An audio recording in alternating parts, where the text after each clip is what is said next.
about? Yeah. So what were we talking about? Speed frequency and coaching coaching the mock drills. Yeah, it's not really like with everything we do, right? It's going to be an optimal output, right? Like kids think more like faster is better, more is better, and like I'm looking for better quality in everything we do, right? And then even you can tell in the last week how much the quality in the weight rooms improved just from like us like really focusing on like, yo, like, what's going on here? Yeah. I think it's the same. It's more so important even for sprint mechanics where like you'll see some kids and it'll be a case by case basis, right? Like you'll see some kids who need to stiffen up, like because they are like a wet noodle doing their drills. But then you're going to see the opposite end of the spectrum of kids who are rigid as a board who need to relax. Like for Ian, when he first started, I'm like, dude, you got to relax. Like you want to be powerful and you are strong, but it's like you need to let it go and train that so you can kind of almost like elastically respond better. I don't know if this is true, but in my mind, the way I think of it is if you're already stiff, you're probably using more muscle, like muscle belly, like think like your calves to like do the drill. And like you'll get a great calf workout, but like I think like the more relaxed you are, like when your foot hits the ground, you're relying on more of that like ankle tendon ligament like spring. Makes sense to me. I don't know if like anatomically speaking that's like accurate, and maybe that's I'm just like talking out of my butt, but I think like upon ground contact, like it should just be fluid, it should just be smooth, and you were just thinking about flicking the ground. That's a really good cue that Derek always just said is like flick up, like quick little one syllable words, because so often like we always talk about, like you want to find the cue that's going to cause them to think the less. Because it's so like hindbrained, whereas like everything you process like logically is like forebrain. So if you have to think of like a solution to something, that's taking away from their innate, like their ability to sprint fast, like in terms of like how you're built and how your nervous system's developed, right? Just how your brain works. Does that make sense? For me, for sure. Let me double check this. And there's different things to look at with different like classifications. So like if you have like an acceleration, you're going to be seeing, here I can get this, it's going to depend, one, on the start, and two, like kind of on the distance, right? I mean, really what we're training for 90% of the people here is the first 3 to 5 steps, right? Because that's sport. They're going to get the ball, and they're going to burst, and then they're going to look to pass it in soccer. They're going to get the ball, they're going to dribble, and they're going to look to pass it or shoot it. It's never like, those first 3 to 5 steps is like, if you coach that up right, I think that's going to clean up a lot of issues. Because like I said, they never really deal with like top speed in any game unless they actually sprint and track. But I think it's good to go there because like we talked about the speed reserve, right? If you have the engine to do so, everything else can be way easier. But it's riskier. Like running longer distances is very like, For sure. it's not like someone's gonna pull a hamstring probably. Anytime Colton goes over 25. Exactly, right? And it's not like he's not like, don't Hear that, Clue? Yeah. He's not like not resilient, but for what it's just so risky. The forces are so high and the speed is so high. There's so much that could go wrong. And if you don't really like, almost like think of an analogy of like they always say like put a frog in like a pot of water, slowly turn it up over time, never notices it until like then the water's boiling and it dies. Whereas you throw a frog in hot water, boom, jumps right back off. So it's like you want to like almost think of like inoculating or like stress inoculating something with such a mild dose. It's more so it's burning something more like intense like that, so that they don't injure themselves. And that's why we take the age kids that we try to take at more of that like 11 to like 15 during the development phase. So by the time they're developed or developing in like their later high school. Yeah. What's up, man? So. And realistically, like middle schoolers probably shouldn't be running over 15 yards. Because they don't have like the postural endurance, I would say, to even get to there. Because you'll like look at Hank, for example, you'll see him kind of get up, and then as soon as he hits like 10, 15, he starts to just bury down. Or kids just aren't strong enough yet to maintain like a either like 45-degree angle ascending up or like a vertical position. And that's why the drills in a much more controlled, lesser intensity environment are so much more beneficial, because you can pair that with like patterning, like the pattern of sprinting and mechanics with like strength in the weight room, I think you get a really good blend. And then once freshman year, sophomore year rolls around, you're able to apply better speeds.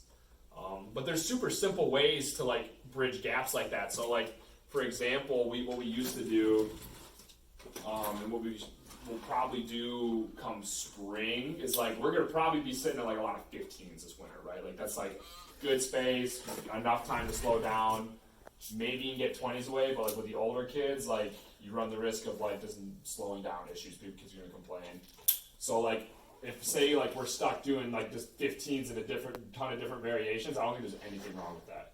Because what you can do is you can flat load this, right? So if we do like 10 to 15 15s each week, you can always change a variable that's going to like basically essentially flat load it. So the volume, this is the volume. This stays the same. Let's just call it like 220. Probably, let's go 200. Just even All right. And usually what people will say is like, oh, you always want to change something every week, right? Because you don't want to like stagnate and adjust to it. But what you can do is you can program, you can do different starts, right? Because different starts have different intensities. So like a falling start takes way less energy and is way easier to do than a push-up start. Like this requires a ton of strength and a ton of like power to get out of that position quickly. Like this, and like I don't even argue like this is part of the reason why people's bench presses go up so much. Like probably for you, for example, is like you did a push-up start. Like that's like probably the most aggressive thing you could probably do, other than like maybe a track or a 3-point. That's just a really aggressive start. So you change up the intensity here. Yeah, like 200 yards or 200 meters stays the same throughout the whole month, or even like throughout the whole winter. But if you incorporate like slow starts, like falling, walking, or like any kind of just like skip in, drop in starts, like that's going to be a lower threshold. And then you move to like stuff that's more like on the ground, that's going to be a higher intensity. You're hitting different areas, and you also got to think about that like kids get faster. So like basically what you want to do when you flat load is you want to raise intensity in different ways. So this would be option 1, is you change the start to something more intense. Option 2 is like you just assume they get faster, right? And so if I run a 40 at a 4.8 for a certain amount of time, call it 2 weeks, eventually I'll probably get faster and run it at like a 4.7 or like a 4.7.5. That's faster. If my body's never been there before, that's like a PR.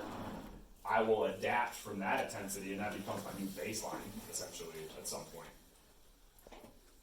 So you can either change the drill, or you can just tell them to go faster, or like just assume that you can assume they're probably going to get faster at a certain point within the program if they're consistent. Is there a point at which, like, eventually you can max out? Like, that's as fast as, like... Your genetic... Oh, yeah, 100%. But I was reading this...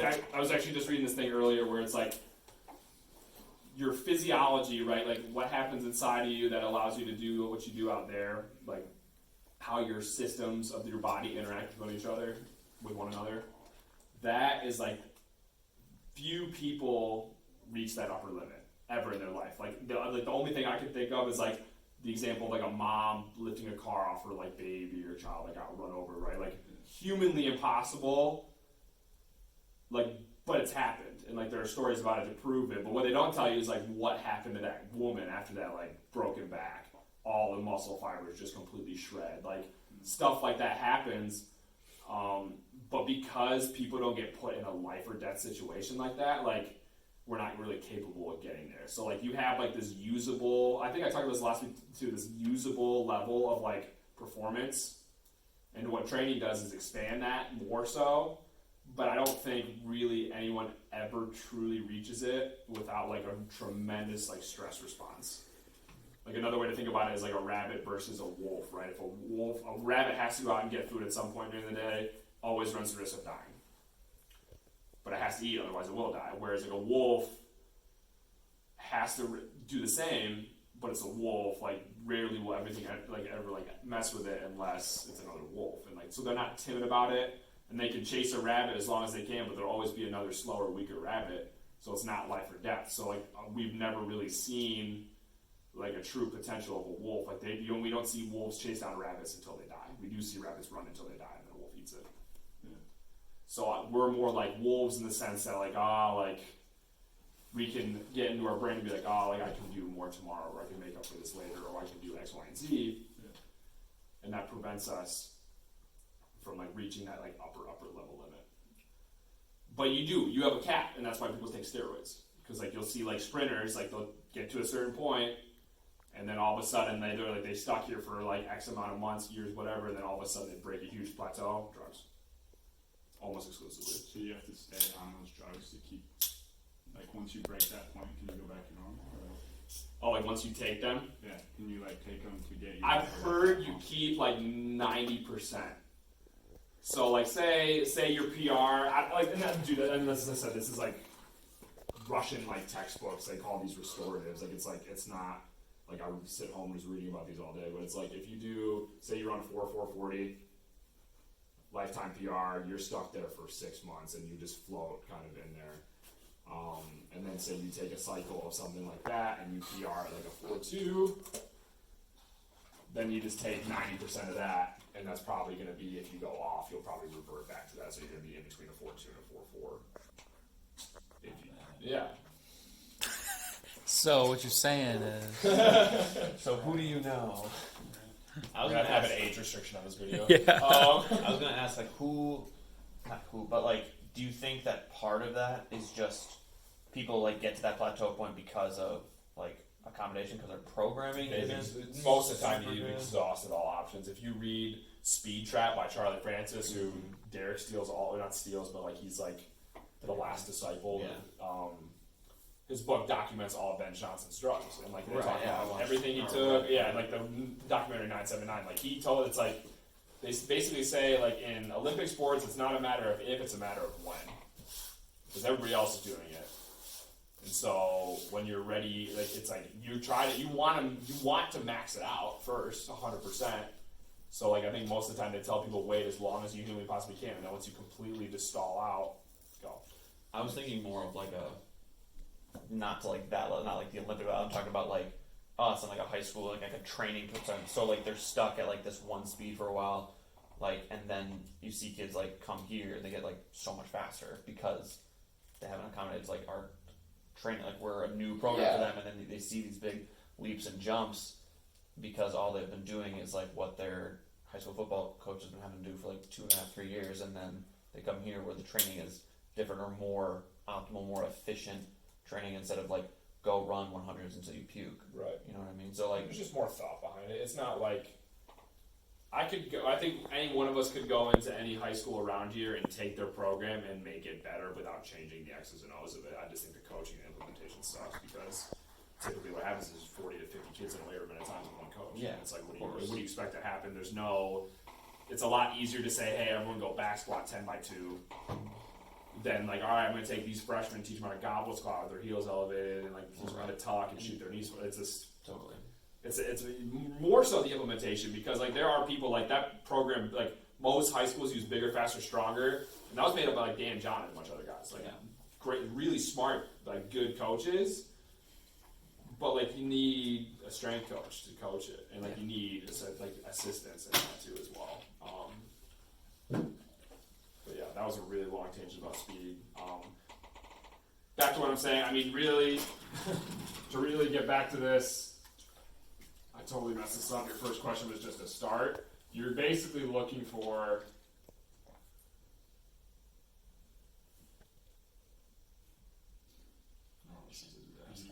that's you, Ian. Ian Smith.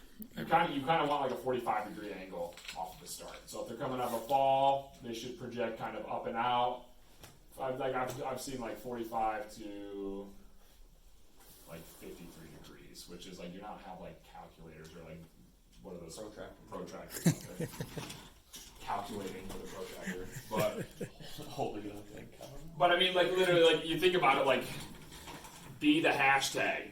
is like the common one. You can just look at my shirt. So if you see, and he's even leaving his arm long, I would keep that a little bit more bent elbow, but it's like elbow in line with here.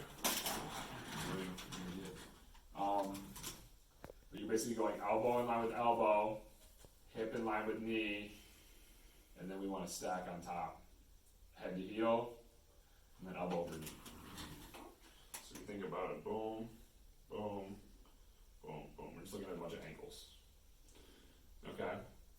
So, but with that, like, back to the whole brain talk, like the easiest way to fix anything is always going to be the hands. Because they're closer to the brain, and they're way easier to control than your legs.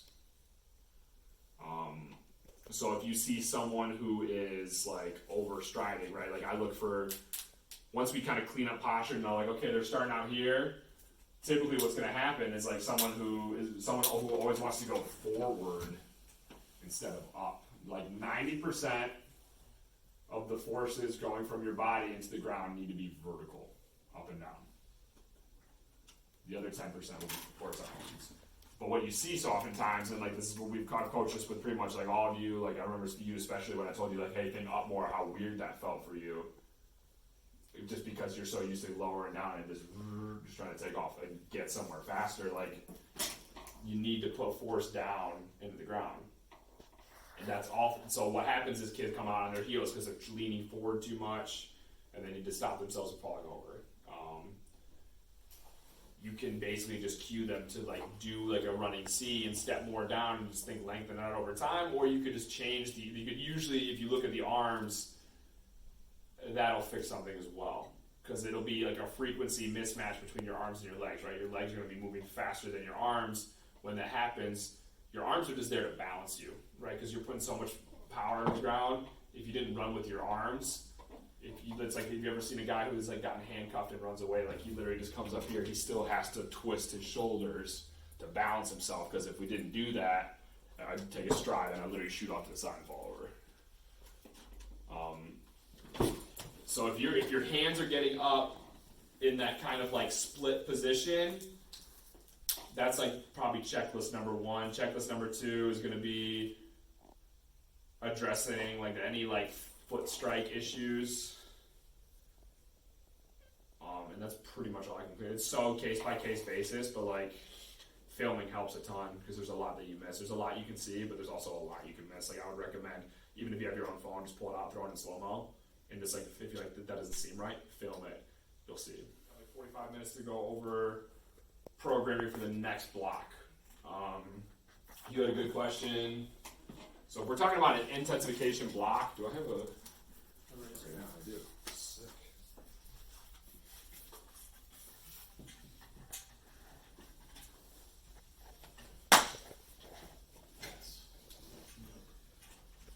If we're gonna do intensification. Nice bracelet. Thanks. Christy get you that? No, Brie Rose made this for me like 2 years ago. Oh, God bless.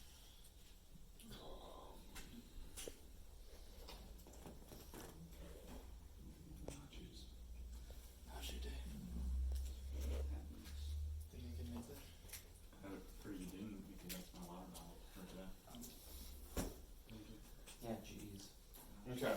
Don't you know me? What questions do we have before we start this, right? Other than plugging, playing, usually like new assistance work, so basically tier 2 down changes, movements will primarily stay the same. So like think about like this, right? We have our tier 1 exercises, we usually have like 2 lifts per, right? We'll have like a deadlift or a variation of a deadlift. We'll have a front squat and probably a Zercher squat. And then we'll have a bench press and an overhead, like military standing press. I like to think of it like this. When you want to introduce new exercises, do it during an accumulation block. So for example, they just front squatted 4x10 with heels up. That's really new because we just did that. That's this past week. I wouldn't throw a Zercher squat in to intensify because they haven't accumulated any reps there. So like they haven't gotten used to feeling a bar right here. They haven't really done anything with it. So to ask someone like, hey, let's load this up, let's go heavy right away, you've never done it, that's just like, I think that's like irresponsible. So for that being said, like typically accumulation intensification, I'll keep the compound movement the same. And then during an intensification block, or an accumulation block, that's where you would look to probably change a big bang exercise like that. But in terms of sets and reps, like we could do like speed. Like I said, we're moving towards inside now, so we need to think more accelerations, more like starts like that, so we can do more like power starts, like a 3-point or like a push-up is fine. I think we should probably do more stuff like that. Just remember to layer it based on how much time you spend on the ground, right? So if you're like, and then I'm trying to think of what else we're gonna do. Oh, that's right. Does the same apply with lifting then, with sprinting? If we're doing accumulation, and then if we're gonna now do just 15s, like would you want to keep the falling starts still? Do you get what I'm trying to say? Explain it a little better.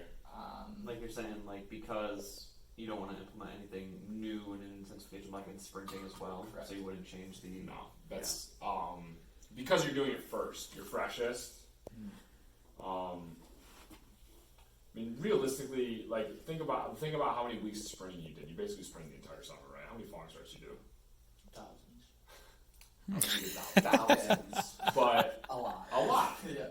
Are you perfect at a falling start? Probably not. No. Okay, well there you go. And I'd Probably say you're a lot freaking good. you're a lot better trained than most kids who only train twice a week when you were training 5 to 6. Yeah. So I don't think like there's always a ton of benefit in a falling start.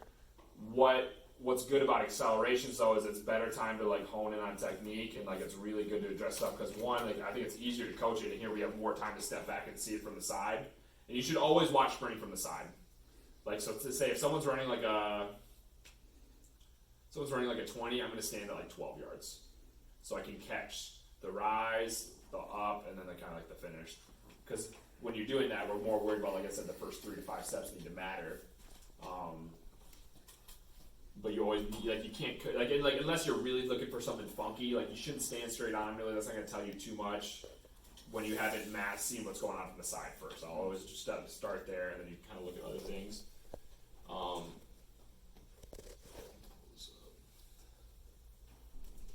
Here's a question for you from Yeah. the adult side of things. So we just are finishing up an accumulation block. Was not going to change the compound lifts for the tier 1, but we're changing the stimulus from the 3-second like eccentric to that 3 in the hole. Mm-hmm. What would you recommend sets and reps for that look like?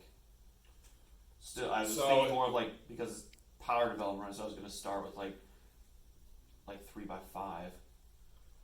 So what was the last week of sets and reps? 4x10. 4x10 with a 3-second eccentric. Yeah. So 30 seconds under tension. You're cutting that in half. I'd say that's probably pretty good. Yeah, so because Yeah. still, it's like that 3 in the hole is still.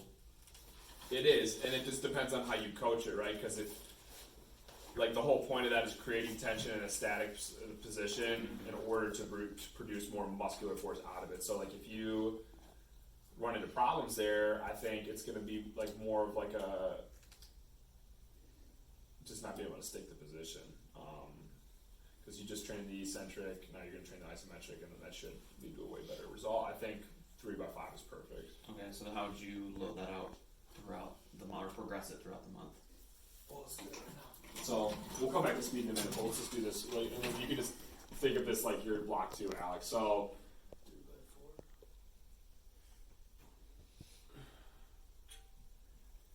3x4. we're gonna do deadlift. We're gonna do 3x6.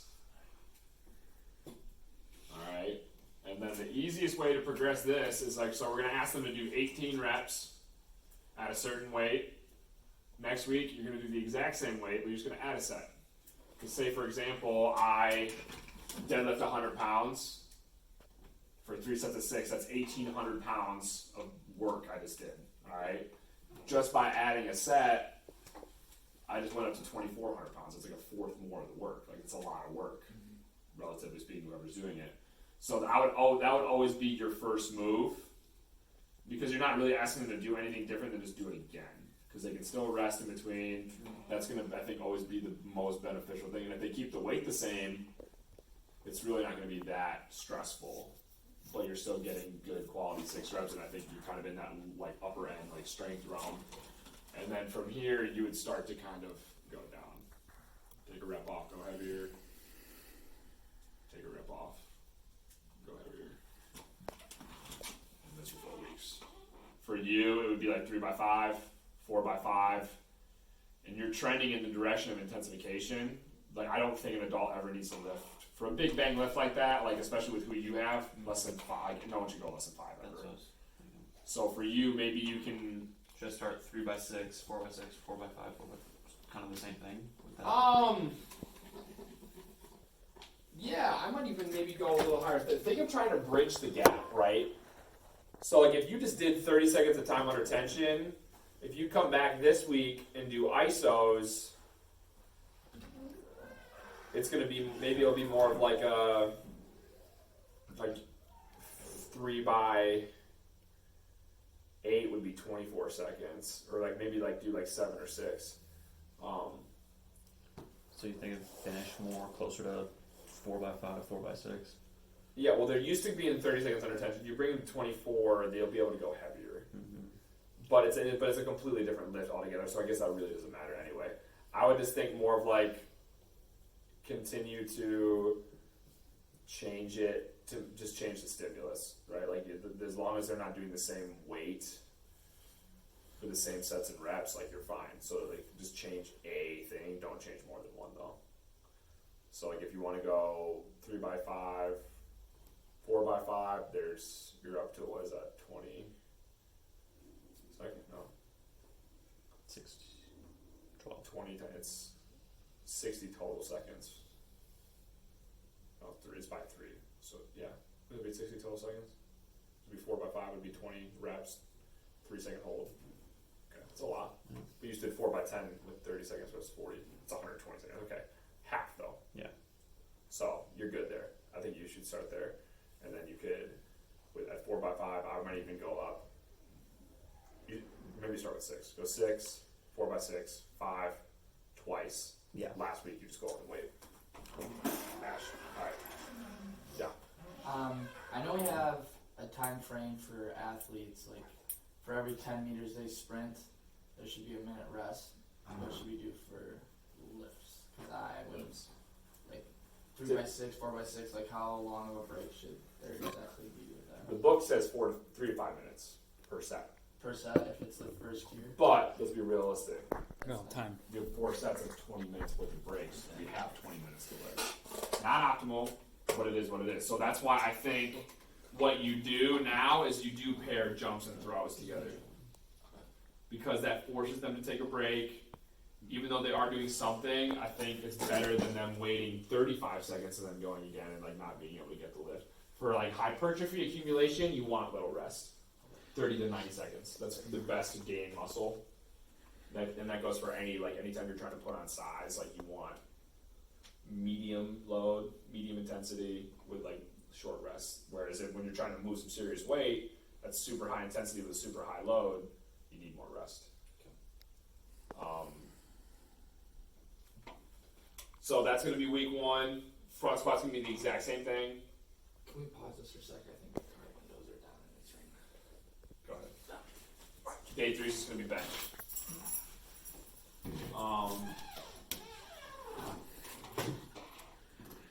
I should have followed him out with the camera, like, oh. So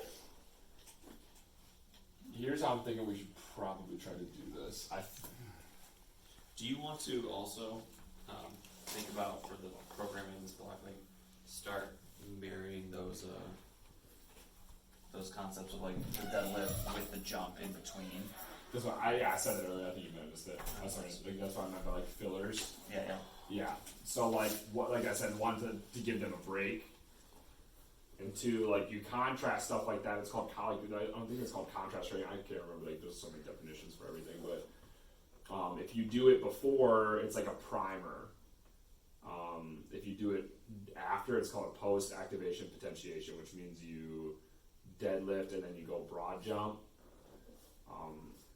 that will result in a better deadlift and a better broad jump.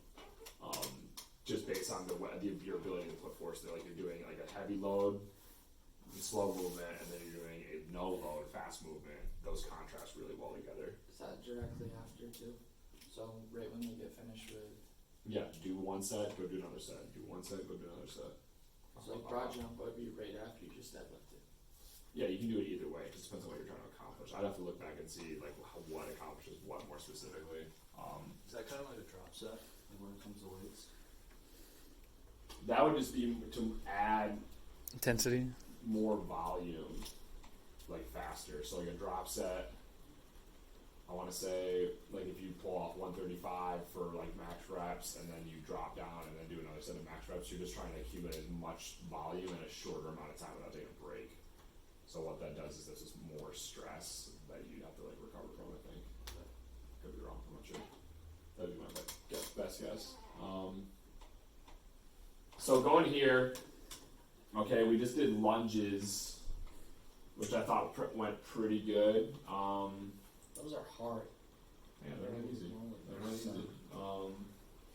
Anything on one leg is going to be tough. Okay, but knowing what we know now about how it needs to look, right? Like most kids, like if I relate it to scissor, everyone like scissors open like this. Okay, what we need to get them to do is tuck their hips and then kind of get heavier on their front leg. Okay, and that's why like usually if that's a problem, I cue someone to reach forward or like tuck your hips because that gets you ribs over your hips, head over your ribs. And then so I'm looking for that anytime we're doing stuff out there, and it's hard to coach. Okay, so like be patient with it. It's not going to go right away. But even something like GPP, that's very important they get that, especially because then they can't progress to any of this other stuff. And even kids like doing lunges, like I might even just throw in for right now. Like I think split squats are okay. Like I don't think like anyone's like outgrown a split squat yet.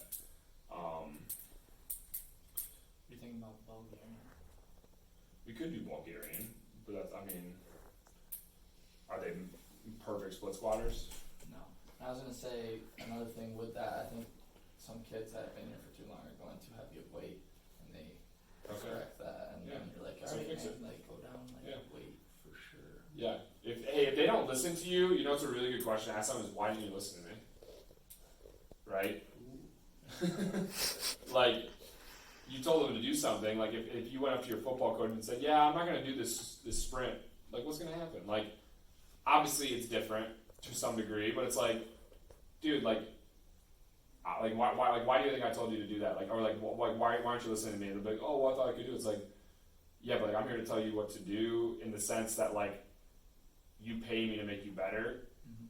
That's like you going to LeBron James and telling him how to play basketball. Like, you know what you're doing. So it's like, hey, like, and if you just have a conversation with them, right? Like, don't talk down to them. Be like, hey, like, what were you thinking here? Like, I told you to go down. You stayed the same weight. Like, what gives? And just see what happens. And like, it's like you're not trying to like bully them. You're not trying to make them feel bad about themselves. But it's like, hey, man, like, if I didn't care about you, I wouldn't have said anything because I would have let you do a garbage set, jack your back up, and smoke your hips off to the side for like no reason. But like, it's like I care about you enough to tell you, don't do that. Like, do it right. You'll get way more out of it. So let's just keep it a split squat and let's just coach the snot out of this. Okay, so when I'm thinking this, we'll always start down, back knee under back foot, okay? Think about trying to glue your front foot down. You're going to back pocket tuck. I really like that one. That's what someone says. We're tuck your back pockets.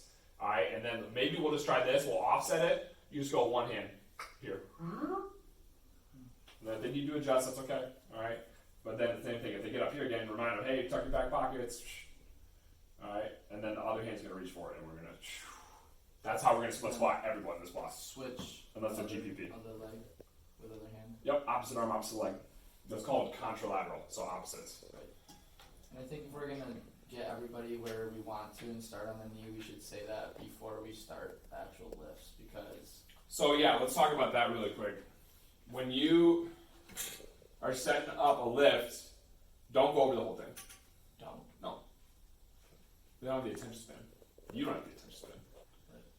I don't have the attention span. Like I'm where we're at SE 4x6. I'm like, oh, I gotta go lift some heavy weights today. Like, tune out. Okay.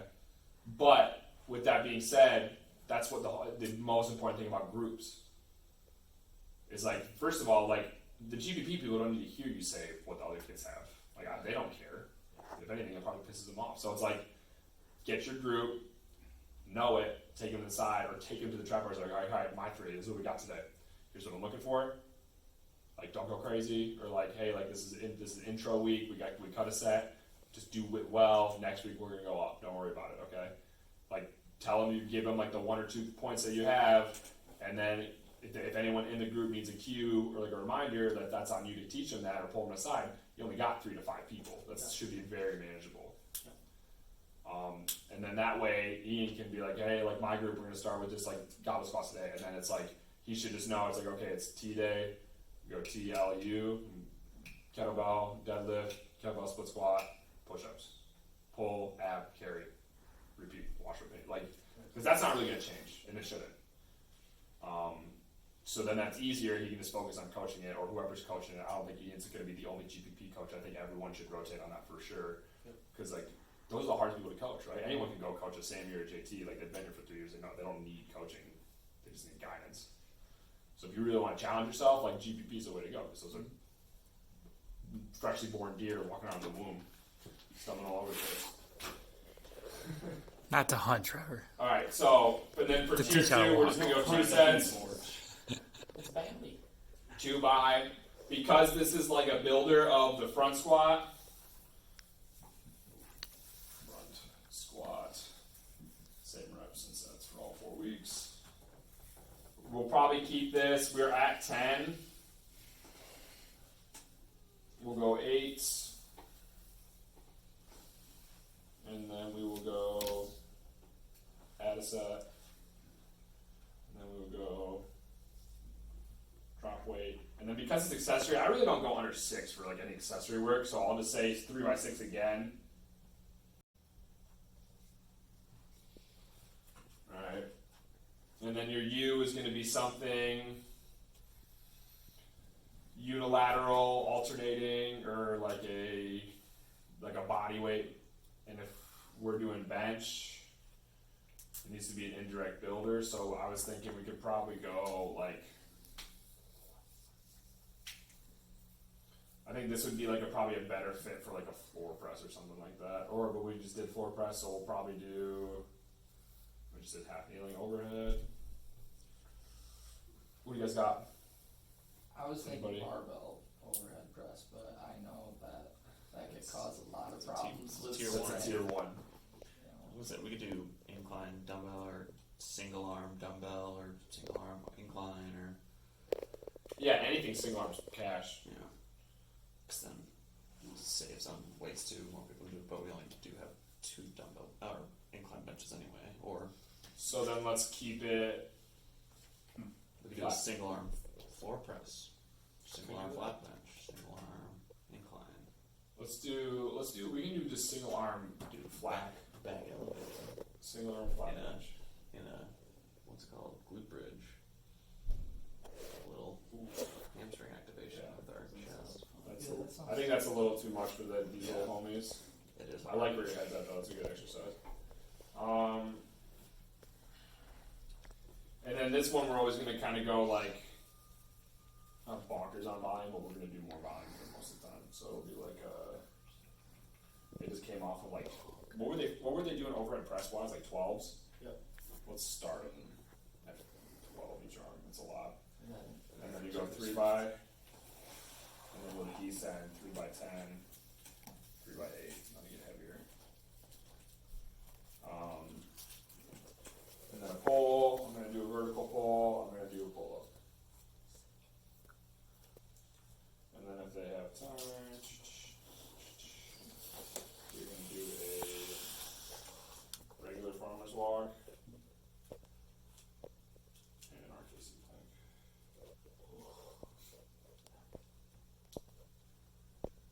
that's gonna take a lot of coaching on that one. Because it's intensified, we only really need to do either a down or just like a halfway down. Like 15 to 30 yards, load it up, go heavy. Yeah, just make sure it doesn't look like garbage. And then this is going to be anywhere from like 10 to 20 seconds depending on the person. start with one set, and then you just progress it to two, and then this is something you can kind of flat load, because one, they're either going to need to stay the same with this as they go up, and then this thing is one. Hey, I. Most of the time they don't even get to it. Correct. And so, with that though, like, You've gotten better at that though. yeah, I think you can probably get even better still, right? Because like, if you're doing accelerations, like think about how hard it is. Would you rather do A bunch of 15s and 10s. 10 60s or 60 10s? 60 10s. What? 10 60s, 100%. You're crazy. Just personal preference, Exactly. man. Oh, 100%. You know how fried you'd be after like the 8th one? Oh, Yeah, it'd be a disaster. Like they're like starts are no joke. It takes like I said, it requires a lot more strength to start.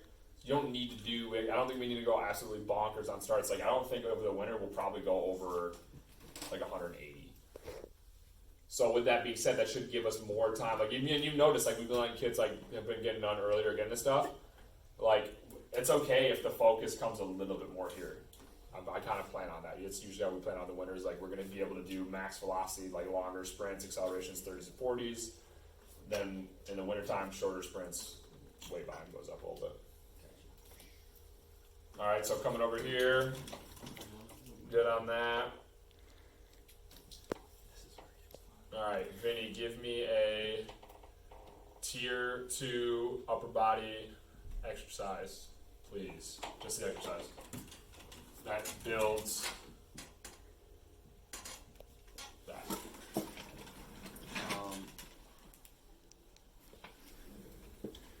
Dumbbell.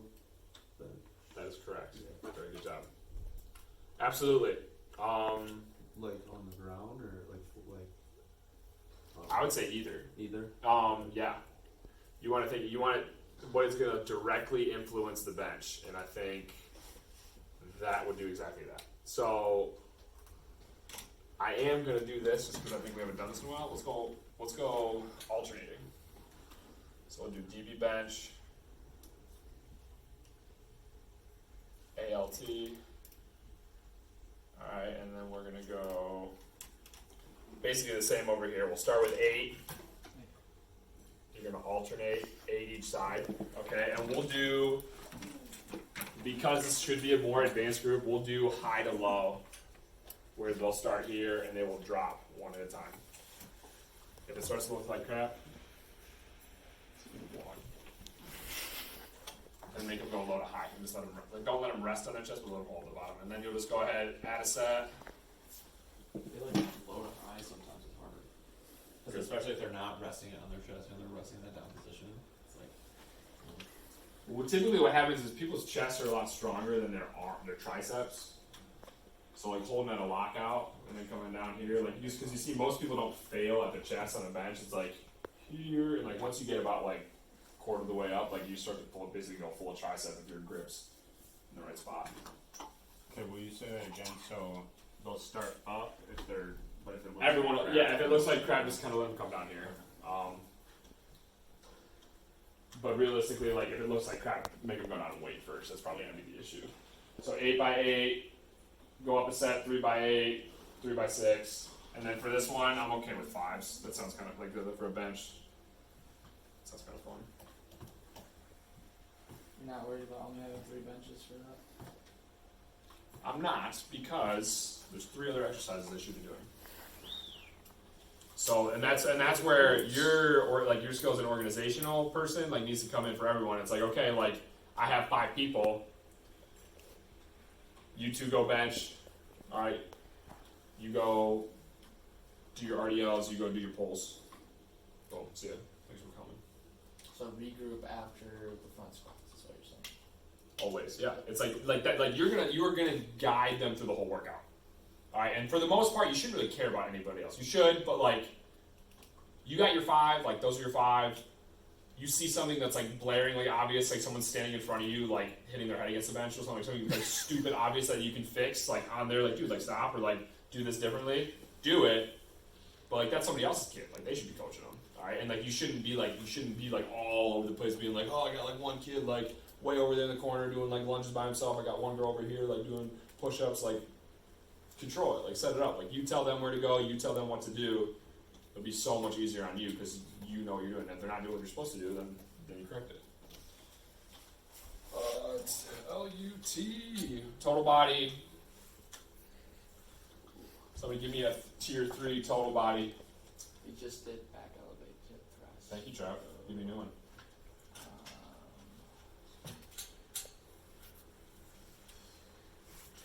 Ooh, On the bridge, Yeah. iso holds. Maybe. I was gonna do back elevated, but with So how many people out there were doing north of 100 pounds? 4. Yeah. Only the ones you grab the weights for. Yeah. which was a lot. I had to Yeah, do like a 4. lot. High school group maybe How 10. many bars do we have that are going to be used? Is it like it's like if somebody can't rip off 135 like for reps, it's like they're not strong enough to do that. Like so, keep getting the most out you can with a dumbbell. But remember, this is a tier 3, so like Shouldn't be barbell. I think we can either get away with like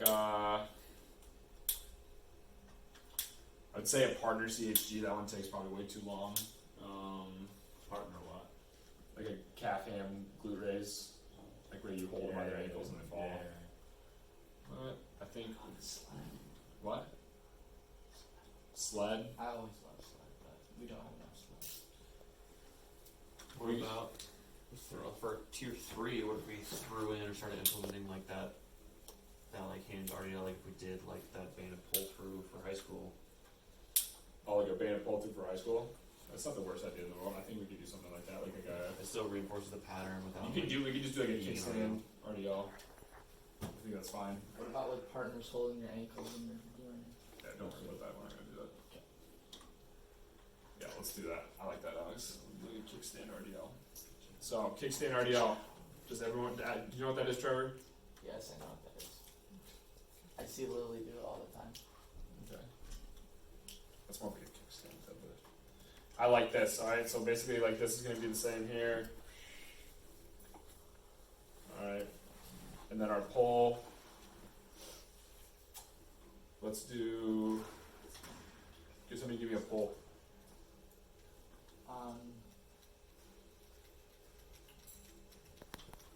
Recline around maybe? I don't know. We did that all the time. We just did that for this day.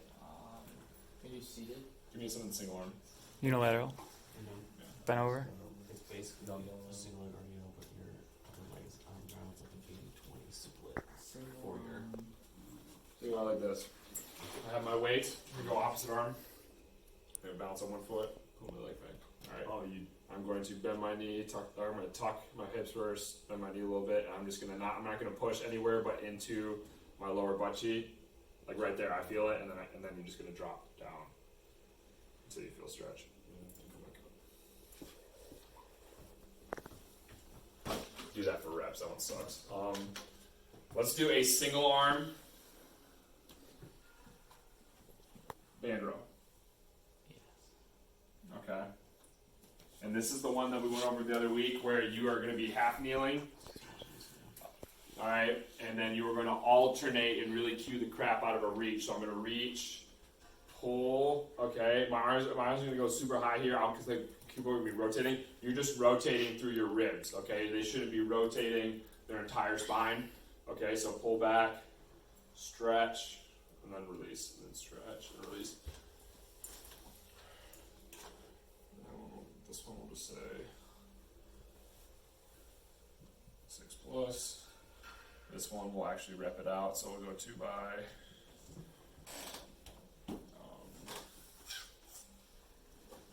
Let's just start with like 10. We'll intensify this out. 12.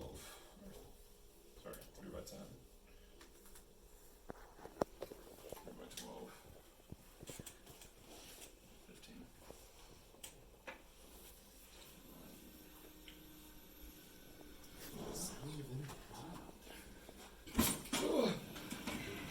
And then for this, does somebody want to give me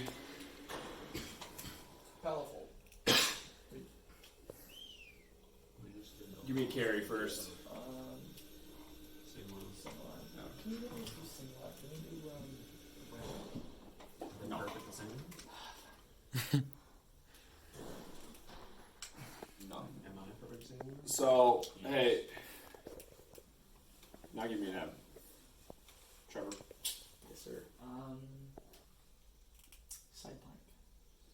So what are we training with this right here? The exact area of the side plank. Yeah. We do a lot of dead bugs. You can go with a band too. We do a band and dead bug?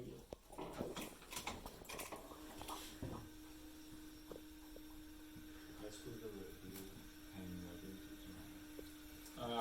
Probably like a hanging knee raise. In season's doing it right now. You know, How about in season at will with the over for general? Yeah. Okay. Doesn't hurt that bad. well, no.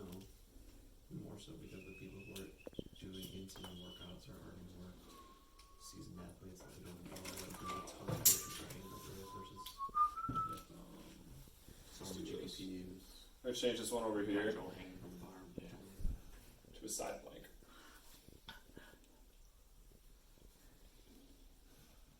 Wrong day. I know, but I sparked his idea. No. I just want to be consistent so I don't confuse you guys because I mean it'll all work, but like if there's a system, it'll be a lot easier. So think about this, right? If we do a double arm carry, that's going to be like circumferential, like the entire like trunk is going to be stabilized. That if you go heavy, especially. So then we don't want to indirectly train the whole front side of the trunk again when we're already getting in that with the farmer's walk. So then I'll throw in a side plank, and then same thing here. The carry hit works the side, the dead bug works the front and like the back. And then once we go over here, you can go back to like an anti-extension, which is like a leg raise or an RKC front plank or something like that, because this is an anti-flexion. All right. Total. Yeah. I don't think this is cause for concern, Trevor, They're because there's really only one option, and it's an RDL. Always. We're doing that. Never get good enough at RDS. Yeah. That's a mainstay for sure, especially if that's there, then that's gonna be there every time. So give me a lower, a tier 3 lower Ian. Yeah, sure.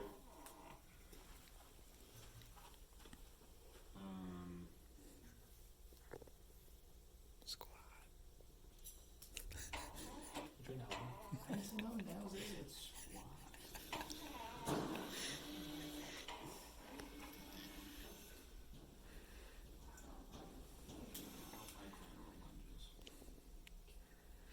That was up there last month.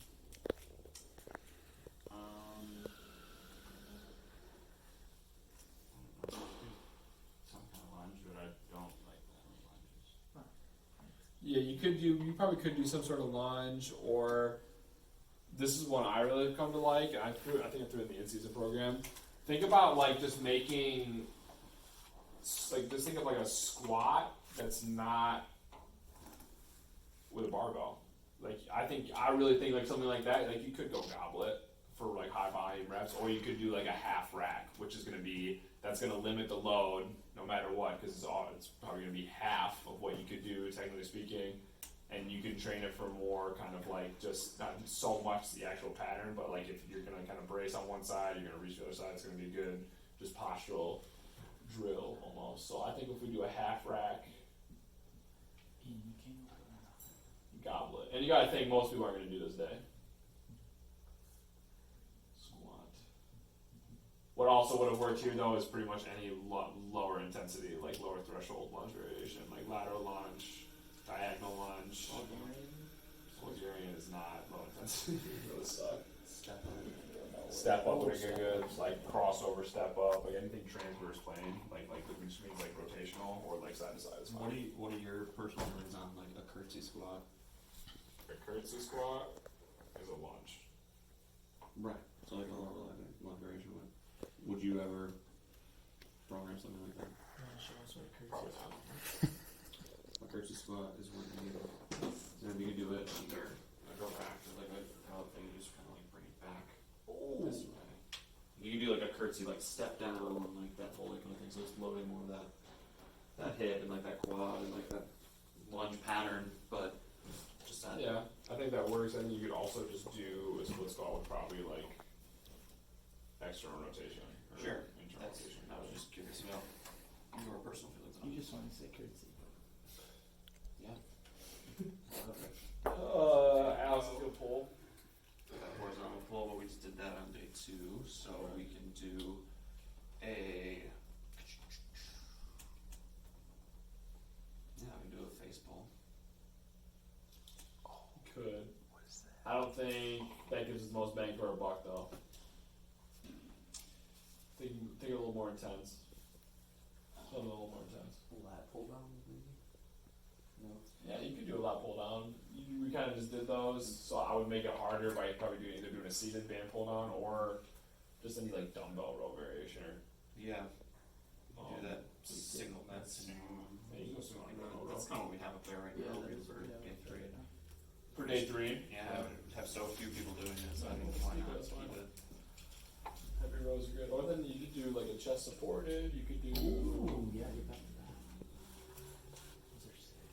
You could do that. You could do.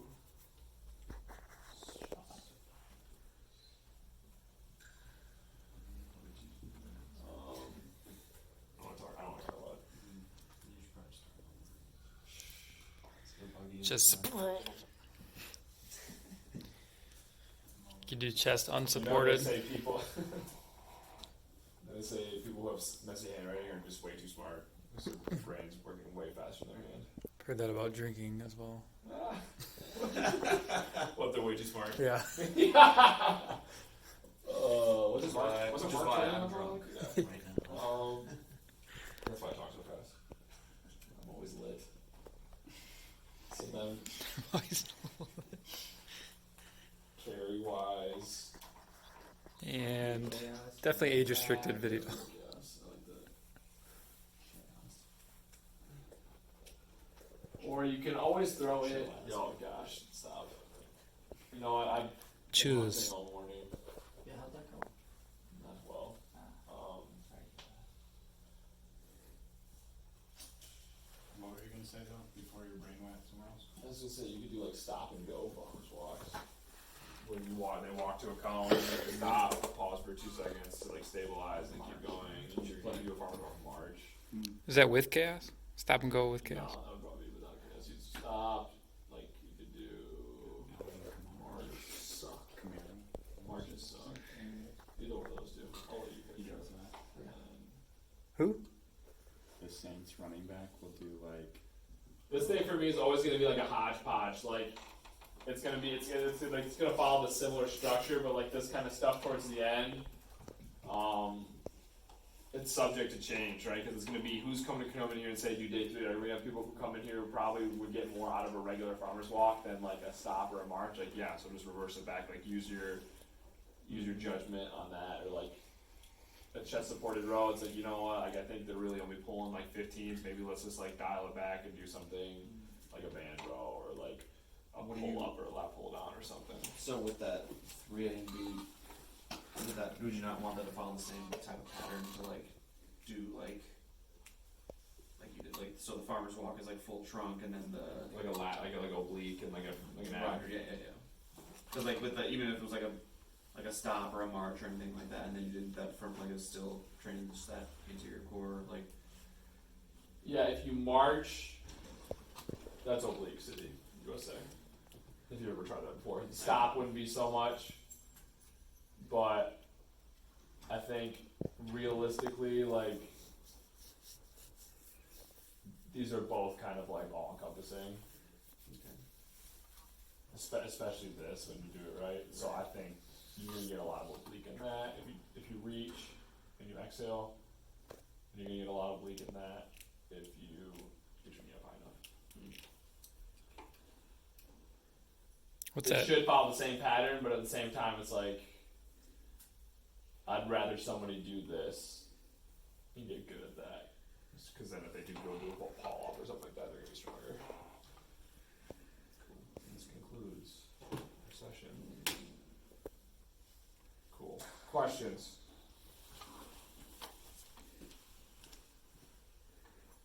Yeah, there you go.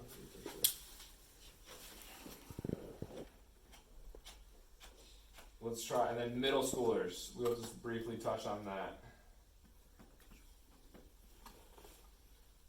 Intensify to like 5 to 6 reps. Reorganize the order of the accessory movements. You probably don't want to do any like tempoed out stuff because it's intensification, but at the same time, like anything they do is going to be pretty much fine as long as it follows the exercise pattern. If you want to throw like a sled in there, go for it. If you want to throw in,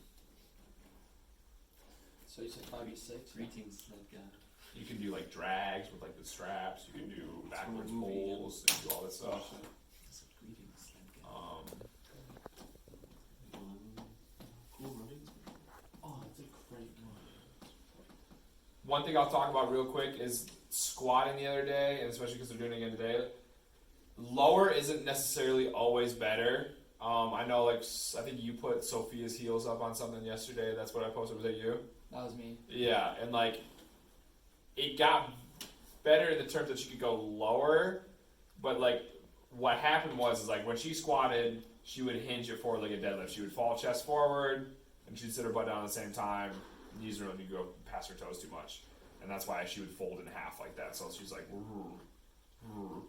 whereas what you did when you elevated her heels is you just went more, because you see her butt kind of tuck under her like a dog at the very bottom. It should be tucked at the start, and what you would need to cue then is you want to go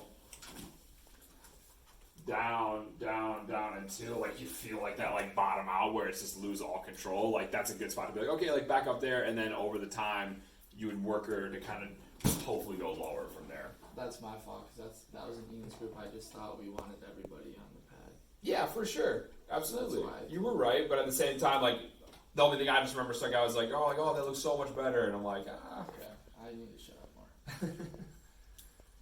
There's a time and a place, right? Like, there's a time to have fun with it, and there's a time to also know that, like, this is a job, and, like, you're here to, like, get an outcome for somebody. If it looks good, say it's good, leave it at that. Like, we have all this time before, we have all these times in between on rest periods and drills. That's a good time to, like, goof and laugh and have a good time. But then when it's, like, when you have their well-being and their health, like, there are consequences for everything we do in here, long-term. Like, are we giving them the best service so that when they come out of here, when they come out of sport, they're not going to be like, oh, I lifted in high school a lot and I got now have a bad back, bad knee, hip, whatever the case may be. Because we only really get like one chance to do this right. So it's like, let's do our best, know that mistakes are going to happen, failure is going to happen, but it's like how we are going to capitalize on that is going to make them better, it's going to make you better at the same time. But no, I just think, like, just always be asking, like, why, right? It's like, why are we doing this? Like, does that look right? Like, why does that not look right? Why does that look right? It's like, just challenge yourself, and then, like, that's a great time to come in here at the end of it, too. It's actually like, hey, man, like, why do we do that? Or, like, why does this look like this? Like, this didn't look right to me. Am I right? Am I wrong? Like, One thing I've been struggling with is with my eyes is watching deadlift, and so this is the trap bar, right? And it's like this. And I'm looking at their toes are perfectly parallel. the trap bar is sideways. Yeah, but it's like a good angle. Like the right side will be up, and then the left side will be Where are back. their hands in the bar? Middle. I would look at their hands and I would look at their feet, and then I was like, is this a pelvis or a hip thing? Or... Yeah, it's like a spine thing, right? So they're rotating the side.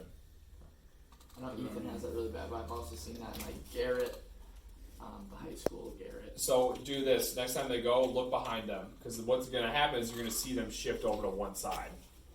Okay, and what I've found that usually kind of helps, because Gibby did this the other day too, is you're going to see, well, one, first of all, like, if you set them up correctly, it's going to be very hard to do that. And that's why I'm saying, like, when we get set up here, it's going to be more of like, I'm going to start tall. I'm not going to get set up down to the bar. Like, I'm going to get in my position and then I'm going to go to the bar. And like, that's what the problem is. If somebody gets down here and you just like chest up, they're going to push their knees further down to the ground because that's the easiest thing to do. They don't know any better. So if I'm here, I'm going to kind of soften my knees a little bit, tuck my hips, and then just shoot my butt straight back until I can grab the bar here. Okay, I'm already set up in a good position, and then just say leg press the floor away, like push the floor away.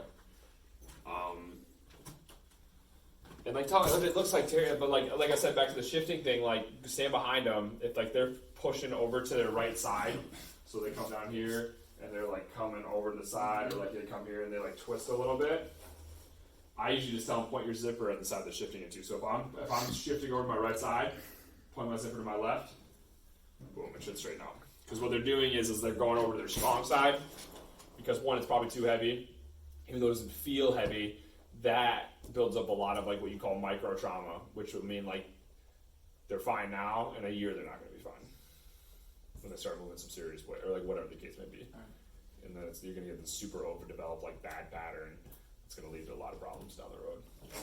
Like that's my problem. Like my right leg is twice as strong as my left, and like anytime I go to it in a deadlift, I herniate a disc because I shift over my right and then kind of like side cramp or like side bend. But good, that's a good question. That's a hard thing to coach. Like that, and like that's like, if you would have asked me that probably a month or a half ago, I probably wouldn't have an answer for you how to fix it. But like, good get. I would just say try. Like I would say one, fix their setup. If that doesn't work, point their zipper to the side they're going towards. So if they're drifting off to the left, point to the left. Drift off to the right, point to the right. Right? Because if I'm going here, everything's going over here. So if I start up here and I just rotate here, I'll naturally, as I descend and want to go back over this leg, as soon as I do that, I feel like left butt cheek because I'm shifting technically to the left, but their zipper is pointing this way. It's where my tailbone goes. It's kind of turn here or turn here. So I say if you shift to the right, point to the left, whoop, and come here. Cool. You got a question? Nope. What? Are we wrapping up? I think we're good. Does you guys have any more questions? So we doing the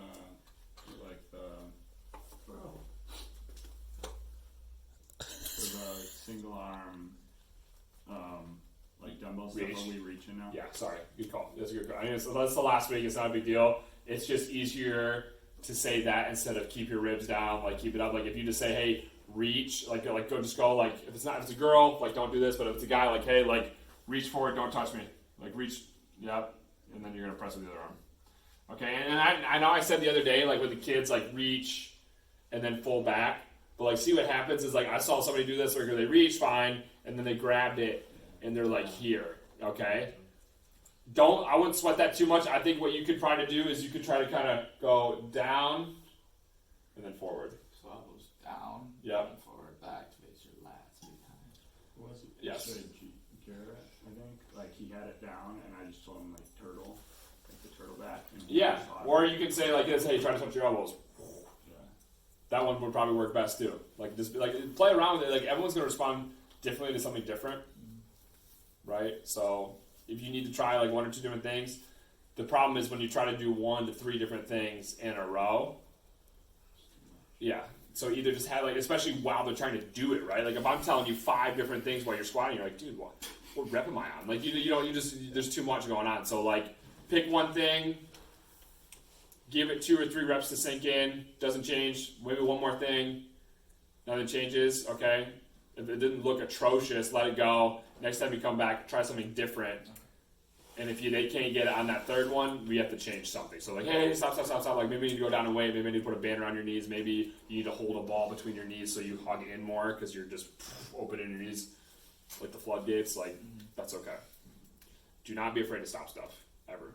It took me way too long to learn how to do that. Like a deadlift, like if someone's like cat backing up a deadlift, like if Kelson pulls the repo flat like the floor, like dude, stop, like put it down.